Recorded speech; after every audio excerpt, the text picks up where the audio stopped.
নমস্কার বন্ধুরা, sister tasty কিচেনে আপনাদের সবাইকে স্বাগত জানাই। আর আজকে টেস্টি কিচেনে ভোটের ব্যাপার, সেই জন্য আজকে আমরা আমাদের গাছের গাছপাটা বানাচ্ছি। তো আমরা এঁচড়কে গাছপাটা বলি, আপনারা কি বলেন বন্ধুরা? একটু দেখাবেন, কমেন্টসে জানিয়ে দেবেন। তো বুঝতেই পারছেন বাড়িতে এঁচড়ের গাছ আছে, মানে কাঁঠাল গাছ আছে। তো সেই জন্য একদম টাটকা পেরে সেটাকে করেছি। এই যে তো গাছপাটা কিভাবে আমি বানাবো, তো প্রথম থেকে আপনি শেষ পর্যন্ত রেসিপিটা দেখুন। তো প্রথমে আমি এঁচড়টাকে মানে কেটেছি, কেটে মানে দানা হয়ে গেছে নিয়ে সেদ্ধ করে হালকা জল ধরিয়ে নিয়েছি। এইবারে ওভেনে আমি মানে আগুন দিয়ে আমি কড়াই চড়িয়ে দিয়েছি। এবার দিয়ে দেবো তেল, একদম পুরো মানে যেভাবে খাসির মাংস রান্না হয় বন্ধুরা, ঠিক সেইভাবেই আমি আজকে আমার গাছপাঠা রান্না করব। তো প্রথম থেকে শেষ পর্যন্ত আপনারা রেসিপিটা দেখুন যে কি কি উপকরণ দিয়ে আমি বানাচ্ছি। বন্ধুরা, আমার তেল গরম হয়ে গেছে। বলেছি একদম পুরো খাসির মাংস যেভাবে যেই স্টাইলে রান্না হয় ঠিক সেই স্টাইলে আমি রান্না করব আজকে এঁচড়টা। তো দিয়ে দিচ্ছি জিরে ফোড়ন।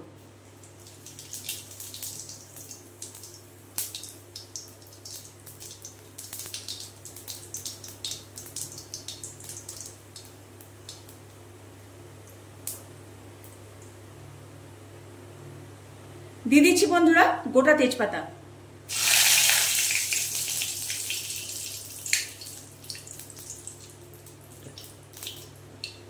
আর গোটা গরম মশলার মধ্যে বন্ধুরা রয়েছে এলাচ, দারচিনি, লবঙ্গ আর জয়িত্রী দিয়ে দিলাম ফোড়নে।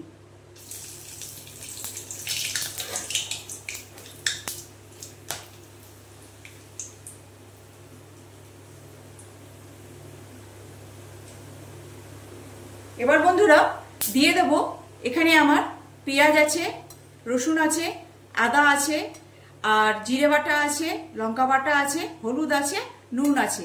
এটা মাংসের মতন প্রথমের থেকেই বলছি যে আমি মাংসের মতন স্টাইলে রান্না করব, সেই জন্য আমি সবকিছু একসঙ্গে মিশিয়ে তারপরে রেখেছি। এবারে এটা দিয়ে দেব।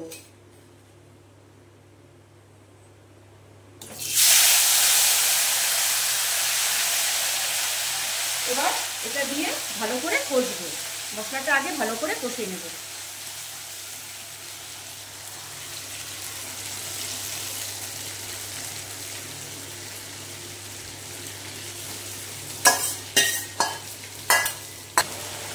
বন্ধুরা, এটা একদম যেরকম সুন্দর করে কষিয়ে নেবো এটা।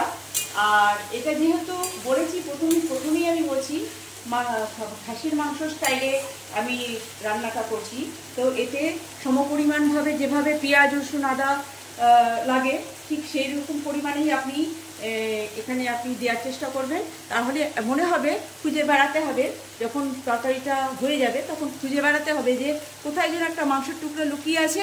ঠিক সেভাবে আমি রান্নাটা করব। আপনারা প্রথম থেকে শেষ পর্যন্ত দেখতে থাকুন।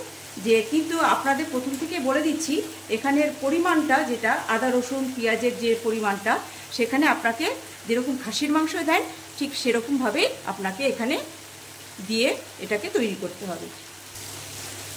বন্ধুরা, এইবারে মশলাটা আমার খানিকটা কষা হয়ে গেছে। এইবারে আমি দিয়ে দেব দুটো আলু। আলুটাও সুন্দর করে কষে নেব।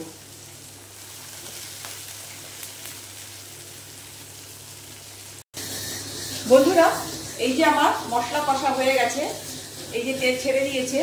এইবার এই যে ভাপিয়ে রাখা এঁচড়গুলো দিয়ে দেব। এবার এইটা দিয়ে সুন্দর করে আরো করে ভালো করে কষিয়ে নেব।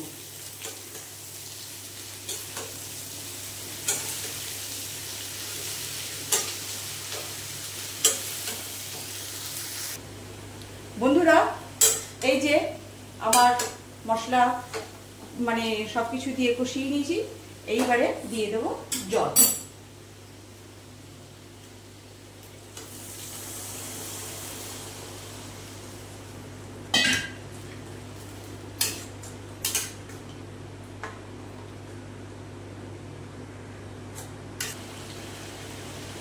বন্ধুরা, এই যে আমার আজকে গাছ পাতা তরকারি, মানে এঁচোড়ের তরকারি। তো এর স্টাইলটা একদম পুরো কষা মাংসের মতন হবে, মানে কষা মাংস যেরকম হয় তেল ঝোল। তো আমি এখানে আপনারা চাইলে ঝোল রাখতে পারেন, কিন্তু আমি আজকে এখানে ঝোল রাখবো না, একটু কষা কষা টাইপ রাখবো। তো এই যে আমার এঁচোড়ের তরকারি। তো কেমন লাগছে বন্ধুরা? একদম শেষের মুখে হয়ে এসছে। এবার প্রেশার এই ওভেন করবো অফ আর করবো প্লেটিং। বন্ধুরা, এই যে আমার এঁচোড়ের তরকারি, বললাম বন্ধুরা একদম তেল ঝোল রাখবো। তো এই যে আমার তেল ঝোল, আর একদম কষা খাসির মাংসের মতন রান্না করেছি বন্ধুরা। তো ভালোই লাগবে খেতে, গন্ধ তো খুব সুন্দর ছেড়েছে। আর একদম সামান্য রেসিপি, আমার মাও এরকম করেই আমাদেরকে করে খাওয়ায়, সেই জন্য ভাবলাম আজকে দিনে এইটা রান্না করে আপনাদের সঙ্গে শেয়ার করি। তো কেমন লাগছে বন্ধুরা? ভালো লাগলে একটু কমেন্টস দেবেন, আর আপনারা করে খাবেন। আর তার থেকেও বেশি বেশি যদি ভালো লাগে তাহলে লাইক কমেন্টস দেবেন, যাতে আমি আমার পথটা আরেকটু আগিয়ে নিয়ে যেতে পারি। তো আজকের মতো এই পর্যন্ত। আবার নতুন রেসিপি নিয়ে আপনাদের সামনে আমি আবার নতুন রেসিপি নিয়ে আসবো।